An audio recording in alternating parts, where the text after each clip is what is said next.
Para este projeto de leitura, escolhi o livro Capitães da Areia, de Jorge Amado, porque era um dos livros da lista enviada pelo professor que eu tinha em casa e, além disso, já me o tinham recomendado várias vezes, dizendo que era muito bom e que eu o iria gostar de ler. Quando comecei a ler o livro, não o percebi muito bem e não estava a apreciar muito a leitura, pois é em português do Brasil e eu ainda não tinha entendido muito bem a sua história.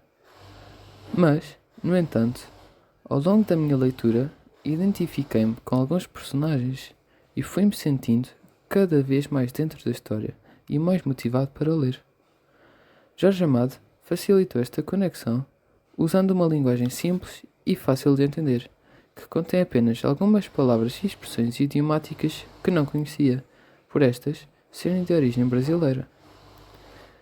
Em alguns momentos do livro até me emocionei, mais especificamente no capítulo em que os capitães da areia vão seguindo cada um o seu rumo e se separam para sempre. Emocionei-me porque já tinha criado uma relação com estes personagens e foi realmente triste senti-los partir. As partes que gostei mais foram quando o Sem Pernas foi enganar a senhora simpática apenas para localizar os bens valiosos na casa, mas acabou por sentir pena e arrependimento de o ter feito.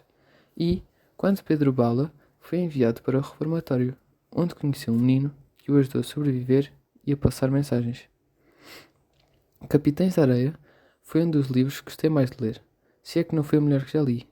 Recomendo-o a qualquer pessoa que esteja à procura de um bom livro para ler, mas especialmente aos adolescentes, já que estes se irão identificar muito mais facilmente com as personagens, tal como me aconteceu.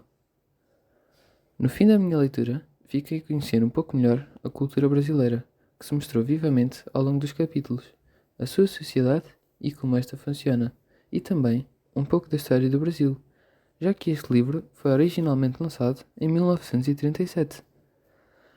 Também aprendi umas quantas expressões e palavras novas, que se não fosse por este livro, provavelmente nunca as ouviria.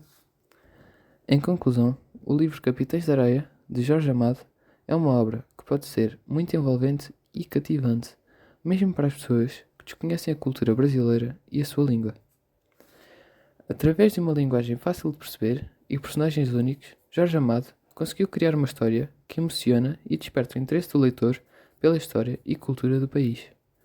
Além disso, o livro pode ser interessante para adolescentes, que têm a possibilidade de se identificarem facilmente com as experiências e desafios enfrentados pelas personagens.